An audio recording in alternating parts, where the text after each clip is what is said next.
It is a truth universally acknowledged that a single man in possession of a good fortune must be in want of a wife, wrote Jane Austen as she began her novel Pride and Prejudice at the turn of the 18th century.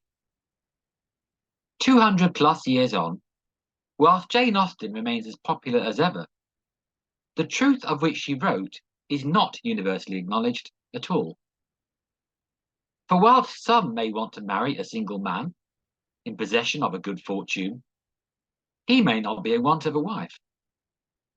He may want a husband, or he may not want to get married at all. In the same way, a single woman may not necessarily want a marriage partner, whilst others may long for one. There was a time when the Bible seemed like the truth that was universally acknowledged, but that has long gone. At times, if we're Christians, it feels like we're defending a truth that is unilaterally acknowledged, whilst the world around us lives for the gospel according to whatever they see fit. So what can a piece of literature predating Jane Austen by 1800 years, written by a man, have to say to a single woman, or man, or to any of us, for that matter?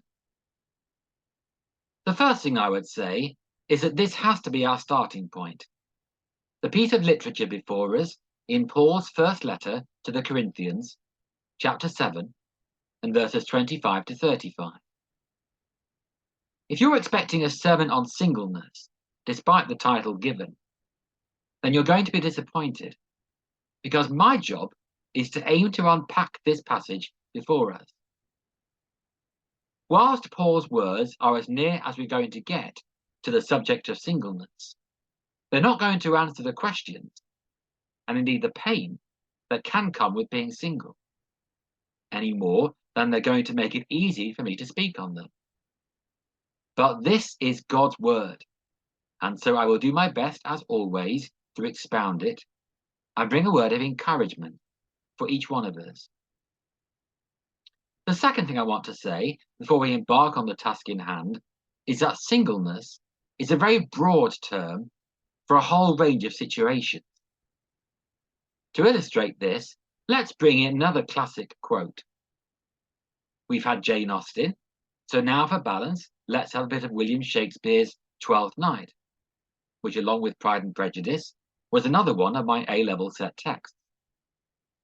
Some are born great, some achieve greatness, and others have greatness thrust upon them. Let's take out the word great and replace it with single, which may or may not be an accurate representation of how you feel about all this. Some are born single, some achieve singleness, and others have singleness thrust upon them. Well, we're all born single. For some, singleness is an achievement they desire, as they have no wish to be in a relationship.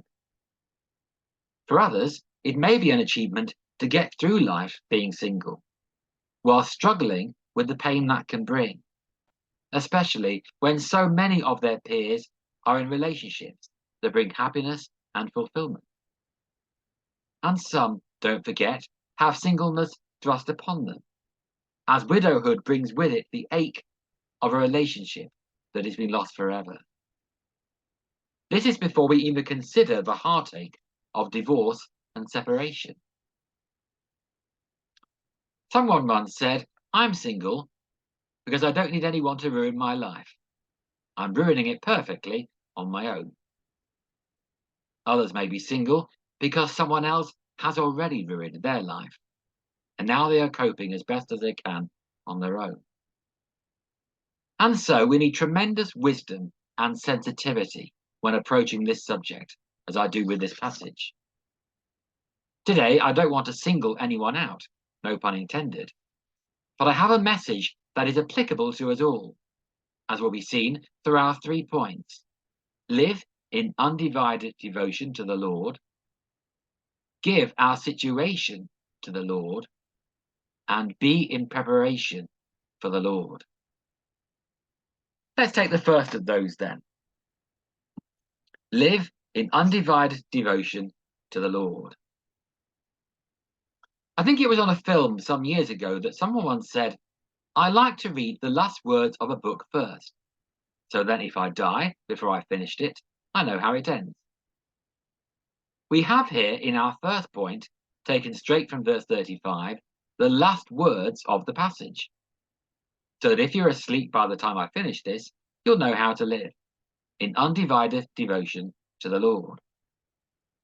This maxim for life is the great leveler, along with death itself, that whatever our station in life, love is the key, unlocking the door of all our relationships. I thought, given we're taking this phrase as our opening point, it would be good to look at the original Greek for its meaning. The word for undivided, aperispastos, means undistractedly. I don't know if you're one of those children that used to do your homework in front of the telly. Maybe it worked for you. It certainly didn't work for me. If I was doing homework, I shut myself away. If I was watching telly, I put my books away, a maxim I still live with as one who works from home to this day. You'll be pleased to know I wasn't juggling Michael McIntyre's The Wheel with this sermon prep. Anyway, I don't think I could concentrate on anything else if that was on. But the problem is we try. And in the age of the smartphone, we can be more divided than ever if we're not careful. For how many times have we, married or not given our full attention to the person we're talking to because there's something on our phone that would appear to them that we're more interested in? This analogy only takes you so far, because whilst looking at your phone while someone else is talking to you is rude, there's nothing wrong with being married, although Paul may beg to differ on that one. Equally, there's not an either or here. Being married doesn't let you off the hook from living in undivided devotion to the Lord. It's just that, according to Paul, it'll make it harder. We do have to factor two things in here. A, that Paul wasn't married, so he wasn't speaking from experience. And B, that Paul wasn't giving a command from the Lord, so he wasn't speaking on his behalf, although he gave himself a reference in verse 25 as one who is by the Lord's mercy is trustworthy. There's no getting away from the fact, as Paul points out in verse 32 and following, that if you're married, you'll be wanting to show love to both your partner and the Lord. And of course, that's a good thing. Did not Jesus himself say the greatest commandment is to love the Lord your God with all your heart and soul and mind and strength? And the second is like it, love your neighbor as yourself. In saying this, Jesus was setting the bar very high, and in doing so, his expectation was nothing less than loving both God above him and those around him. He didn't say it's probably easier if you don't have a neighbor, because then you won't be able to love God in the same way. Maybe it was because Paul was a man that he couldn't cope with doing more than one thing at the same time. That's my excuse anyway. I think, to be fair to Paul, though, he speaks pastorally as opposed to provocatively. It's only natural that a married man, as he says in verses 33 and 4, is going to have divided interests. There's nothing wrong with that. And there should be no conflict either if your partner is following the Lord. And we'll come back to that. There'll have been times when I will have piously said about doing what the Lord wants, but have given no thought to what Paula wants or needs. The problem is that in some of those occasions, I'll have basically been pursuing what I want and not pleasing either the Lord or my wife. Paul knew, albeit from experience, that living in undivided devotion to the Lord is not easy, even when your partner is a Christian, which is arguably assumed here, although is not commented on. Where that is mentioned, though, is in his second letter to the Corinthians, chapter 6 and verse 14, where he writes, "Do not be yoked together with unbelievers. For what do righteousness and wickedness have in common? Or what fellowship can light have with darkness? And whilst it may seem a little strong to call the unbeliever wickedness, when they may be a very nice person, the sad fact remains that it's not going to be easy if a Christian marries a non-believer, because cracks will inevitably start to appear when respective loyalties emerge.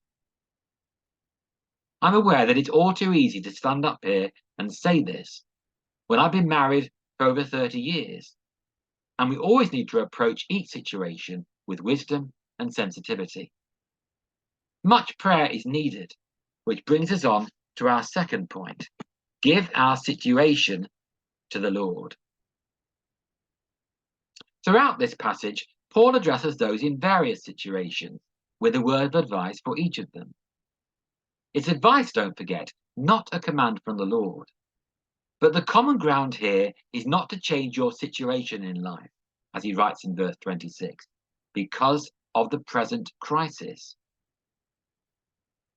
This is one of those phrases you wish Paul hadn't mentioned, because A, he doesn't say what the crisis is, and B, if it's a present one, we're hardly likely to be affected by it in 2023, because this was written 2,000 years ago. It may have been the persecution of Christians, which was becoming worse under the increasingly erratic and evil Nero. It could be argued that this would only make the heartache greater, as couples were split up by the actions of the authorities. So better not to get married in the first place. Others have taken this to mean the troubles preceding the second coming of Christ, while some have pointed to the famine in those days. But whatever it was, it gave reason for Paul to say what he did. As someone once said, when high seas are raging, it is no time for changing ships. The key point Paul makes here, as I say, is not to change your marital status. As he writes in verse 27, if you're engaged, don't seek a way out of it. And if you're not in a relationship, don't try and get into one. He then says, quite bizarrely it could be argued, that if you do marry, you haven't sinned. It's hardly a ringing endorsement of marriage, but maybe he's balancing his other statements earlier in the chapter. That is, in his opinion, marriage isn't ideal, but if it's the only way to meet sexual urges legitimately, then you'd better go ahead and tie the knot. If you do, though, he warns, it's not going to be easy, as he writes in verse 28, saying those who marry face many troubles in this life. It may be that those who are married at this point balk at Paul's latest anti-marriage quote, although on the other hand, let those who are married without troubles cast the first stone. He doesn't define what the troubles are, although those of you who are married may be able to give him some ideas. Francis Bacon, who served as Attorney General and Lord Chancellor under James I, said, "He that hath wife and children hath given hostages to fortune, for they are impediments to great enterprises, either by virtue or mischief." Gladys Aylward, a London parlourmaid, who went to China as a missionary, spent 7 years there, single and happy. Then an English couple came to work nearby. She saw what she'd been missing out on. So she prayed that God would choose a man in England, call him, send him out to China, and have him propose. Years later, she said, "I believe God answers prayer." He called him, but he never came. It's a nice quote, but it can take years to get to that point. For singleness is an umbrella word covering a wide range of situations.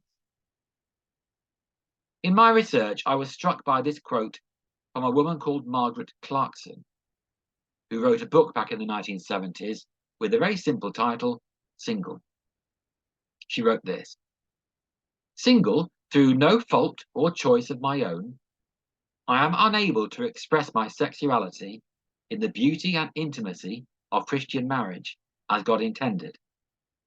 To seek to do this outside of marriage is, by the clear teaching of Scripture, to sin against God and my own nature. I have no alternative but to live a life of voluntary celibacy, chaste not only in body, but in mind and spirit. I want to go on record as having proved that, for those who are committed to do God's will, his commands are his enablings. These are courageous words, which would not have been said without much pain to get to that point of serenity. They demonstrate with eloquence, yet poignancy, that this whole area needs much wisdom and thoughtfulness from each one of us.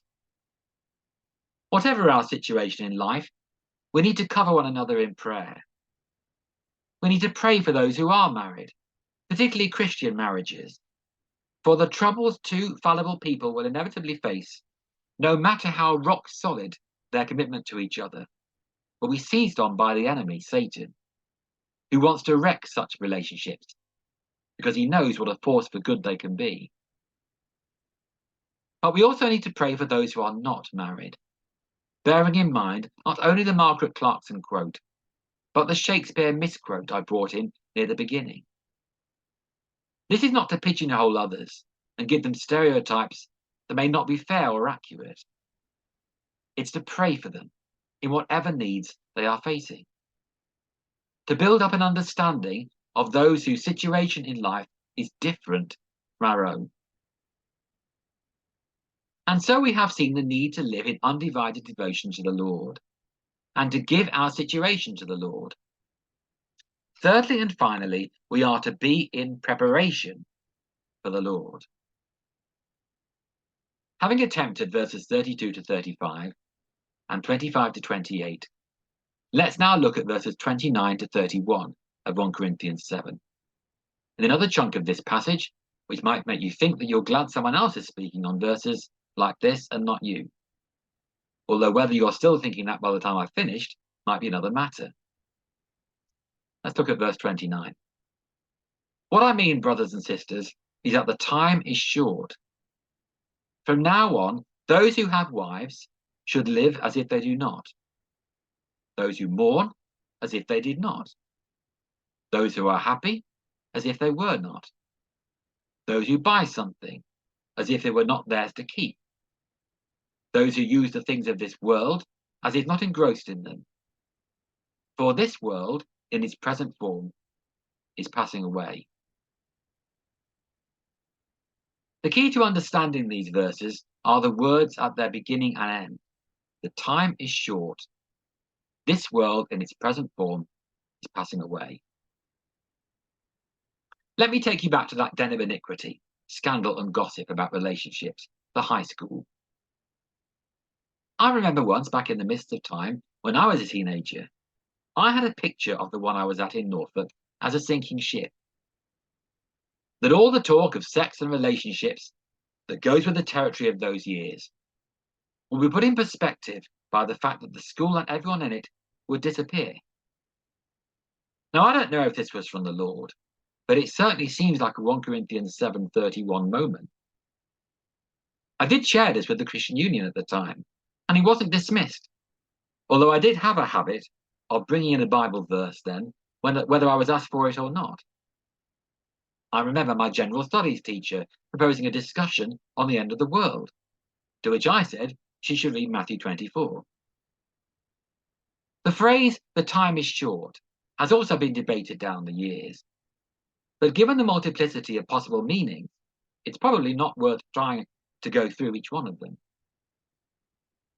Given that I brought Matthew 24 in, it would be good to hear Jesus' words, which demonstrate very powerfully the shortness of time we have left. He said this, "But about that day or hour, no one knows, not even the angels in heaven, nor the Son, but only the Father. As it was in the days of Noah, so it will be at the coming of the Son of Man. For in the days before the flood, people were eating and drinking, marrying and giving in marriage, up to the day Noah entered the ark. And they knew nothing about what would happen until the flood came and took them all away. That is how it will be at the coming of the Son of Man." Relationships matter. It goes without saying, but perhaps I should say it nonetheless, that Paul's words here in verses 29 to 31 should not be misinterpreted. Those who have wives should love them, as Paul says to the Ephesians. The key here, as I've said, is putting a perspective on the issues which may seem to overwhelm us. To come back to Jane Austen's Pride and Prejudice, the only thing that seems to matter, at least to the mothers in the story, is that their daughters should be married off, presumably to the most eligible and financially secure men available. The whole plot and the various subplots making up this novel are all about relationships. Nothing else matters. But their world, with all its social conventions, has passed away. Their lives and loves, or at least those of fact, not fiction, have been reduced to gravestones in a churchyard. And the only thing that counts now is where they are spending eternity, based on their response to their Creator when they were here. And this world, 200 years on, is also passing away. The details of our lives may be important at the time, but there will come a time when no one remembers them. To be married or not married, that may be the question that so many wrestle with through their lives. The church, and I use this word in its widest sense, is not excluded from this. It is made up of individuals, some married, some not, who have needs, questions, struggles, and insecurities. We also have joys, pleasures, quality relationships, and much to be thankful for. So given all that, any church needs to be a place of love, acceptance, friendship, support, and encouragement, as well as challenge where necessary. An unmarried woman wrote about her status at the conclusion of a Christian singles retreat, saying, "There is nothing special about being single. Everyone is single at least once, and often single again. Only the duration and quality of singleness differ. The single state is a special gift that God bestows on selected people, including some who aren't enthusiastic about having the gift bestowed." We would do well to take note of her words, as we would that of a single man, the late John Stott, who once said when asked about being single, "Any single person knows more about loneliness than someone who is sharing their life with a marriage partner and family. This has meant that I have needed to cultivate friendships and force myself to spend time in the company of others." As I've drawn to a close, I'd like to read from another experience of singleness, not from the one for whom that was their life, but from a book on the subject, which says this: "Most of his boyhood friends were probably married by the time they reached 30, but not him. He had friends of both sexes, but no wife or children. He was able to relax in people's homes, but he had no home of his own. He knew what it was like to care for an aging parent, but he never knew the joys and challenges of being a parent himself. He knew who he was, where he was going, and how he wanted his career to develop. But he also knew what it was like to be considered different, a threat to other people, and a misfit. He was a healthy man with all the sexual urges and temptations that human beings experience, but he never had a wife with whom he could be sexually intimate. He knew how to laugh, how to hold his own in heated debates, and how to play with little children. But there were times when he cried, and sometimes he felt very lonely and alone. Usually, we don't think of him in this way, but Jesus was a single adult." It is a truth not universally acknowledged that a single man in possession of all authority in heaven and earth left those riches behind to come to this earth and minister to all those with varying needs, and then die to save us, so that before either this world in its present form passes away, or we do ourselves, we have an opportunity to cultivate the greatest relationship of all. May we take it, living both in undivided devotion to the Lord and thoughtful and sensitive compassion to those around us. Amen.